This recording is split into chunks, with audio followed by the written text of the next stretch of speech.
Ketua Majelis Hakim John Sarman Saragih mengungkapkan keheranannya pada Teddy yang masih mau berhubungan dengan Linda alias Anita meski Teddy menyebutnya sebagai penipu. Apalagi Linda sempat meminta dana untuk pergi ke Brunei Darussalam. Ketika Linda menyatakan mau berangkat ke Brunei itu, apakah ada dia menyebut bahwa biaya ongkos mau ke sana itu tidak ada? Kami lanjutkan yang mulia. Sebentar, pertanyaan saya saja yang dijawab. Apakah ada disebut saya tidak punya uang mau berangkat? Betul yang mulia. Minta uang kepada saksi? Betul yang mulia. Baik. Apa jawaban saudara waktu itu? Waktu itu saya pikir ini pasti mau nipu lagi. Oh. Pasti mau nipu lagi. Kalau saya misalnya serius melanjutkan pekerjaan Brunei, mohon maaf yang mulia, barangkali saya bisa memberikan ongkos itu. Oke. Nggak ada saudara sebut bahwa ini ada 5 kilogram barang untuk biaya ke sana atau apa? Itu saya sebut, itulah bagian dari saya mau kerjain dia, mau jebak dia yang mulia. Jadi tujuan saudara sebenarnya menjebak dia. Siap yang mulia. Dari keterangan saudara sudah pernah ketipu, itu keterangan saudara, catat di sini. Tapi masih ada komunikasi, dihubungi, masih juga disahuti. Nah, kenapa sampai bisa seperti itu?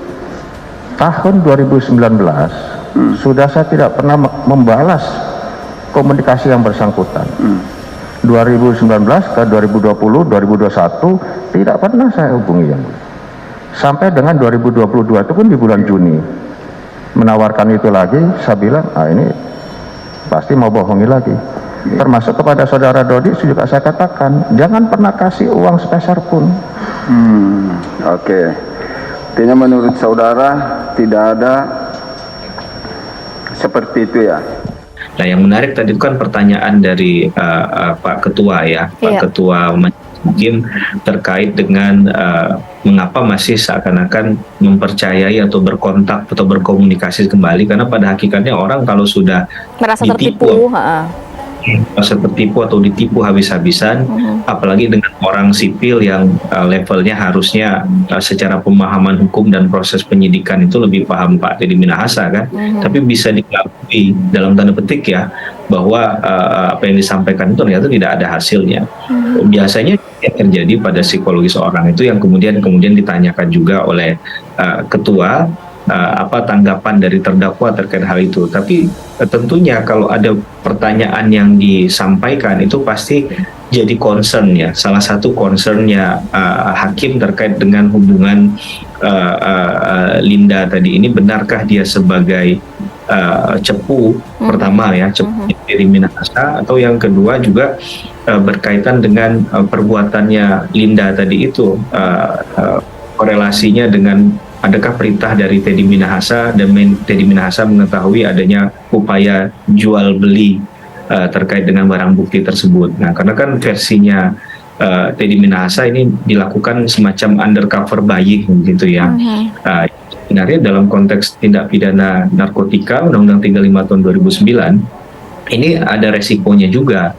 Ya, resikonya juga besar, sehingga tidak semua perkara itu bisa dilaksanakan undercover buying, karena kan ada teknik-teknik juga yang perlu dilakukan, entah teknik surveillance begitu ya, atau teknik pembuntutan, itu kan juga lebih clean and clear begitu ya, sedangkan undercover buying ini bisa saja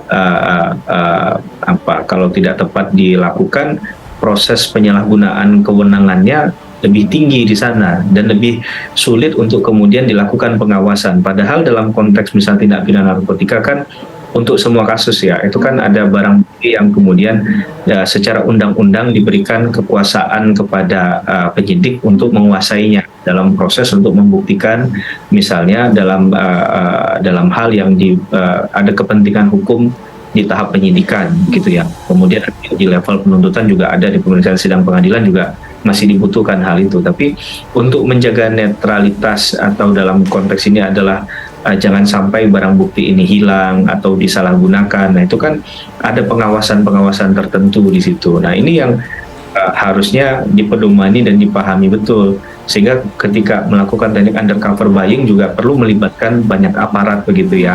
Ya, misalnya di atas narkoba misalnya, sehingga ini menjadi akuntabel. Pak Teddy Minahasa juga ketika melakukan perintah tadi itu juga bisa dia menyampaikan, bukan hanya Dodi yang mengetahui hal ini, tapi ini sudah saya sampaikan banyak jajaran saya. Nah ini kan penting kemudian di-clearkan di persidangan apakah proses ini memang hanya terjadi secara apa ya, seakan-akan private begitu ya antara Teddy Minahasa kepada Dodi, dan alasannya apa? Ini kan perlu untuk dimunculkan di sana ya.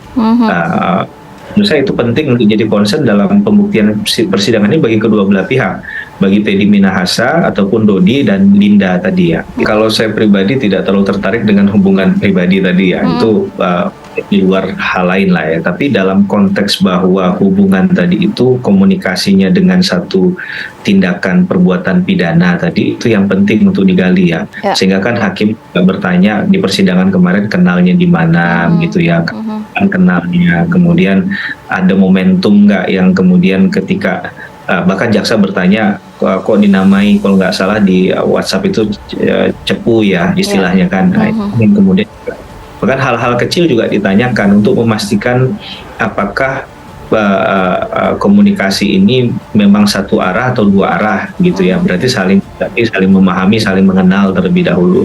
Dalam kerangka apa mereka mengenal, itu kan perlu untuk kemudian diperluas kembali informasi itu ya, sehingga pada akhirnya bersinggungan dengan kasus ini. Penyampaian satu keterangan atau informasi di persidangan ini kan haruslah dibaca dari persesuaian hal lainnya, keterangan saksi lain. Kalau sifatnya private biasanya agak susah untuk membuktikan hal itu ya, karena biasanya hanya mereka yang mengetahui dan memahami betul hal tersebut ya, sehingga tadi bisa aja itu dikatakan itu hanya pernyataan sepihak. Maka perlu untuk dilakukan penguatan informasi itu dengan bukti-bukti tambahan atau keterangan-keterangan tambahan dari saksi ataupun hal lainnya. Nah, tapi kalau kemarin itu kan persoalannya adalah yang disoal adalah masalah chat itu ya, screenshotan chat dan sebagainya, apakah itu punya nilai secara forensik atau tidak. Nah, ini yang kemudian hakim akan melihat dari pembuktian tadi, bagaimana cara memperoleh, mengumpulkan, dan juga menyajikan bukti itu juga akan jadi concernnya hakim, menurut saya. Tapi dengan bahwa ada keterangan dari digital forensik yang mengatakan benar bahwa ada WhatsApp dari nomor A ke nomor B dan nomor A ke nomor B itu masing-masing identitasnya sudah terbaca, misalnya itu benar dari Teddy Minahasa mengirimkan pesan dan sebaliknya dari Dodi ke Teddy Minahasa, saya rasa itu juga bisa jadi salah satu kekuatan pembuktian ya. Tapi memang untuk meruntuhkan hal itu ya pastinya akan dicoba untuk ditelusuri oleh tim kuasa hukum kemarin kan, oleh Bang Hotman juga ditanyakan itu. Ini bagaimana memperolehnya, kemudian juga apakah dengan hanya seperti ini bisa dijadikan bukti atau tidak. Nah, bicara tentang ini kan berarti buktinya berupa undang-undang ITE ya. Nah, berarti ada undang-undang ITE itu ada dokumen elektronik yang merupakan perluasan dari alat bukti yang ada di KUHAP. Di KUHAP itu nggak ada dokumen elektronik atau elektronik itu sebagai katakanlah barang bukti, karena perluasan alat bukti itu ada di, kalau saya tidak salah, pasal 5 Undang-Undang ITE tersebut gitu ya. Kalau di KUHAP kan hanya ada 5 saja. Pasal 180 KUHAP itu hanya menyatakan 5 alat bukti yang sah, keterangan saksi, keterangan ahli, surat dan lain sebagainya sampai kepada keterangan terdakwa begitu.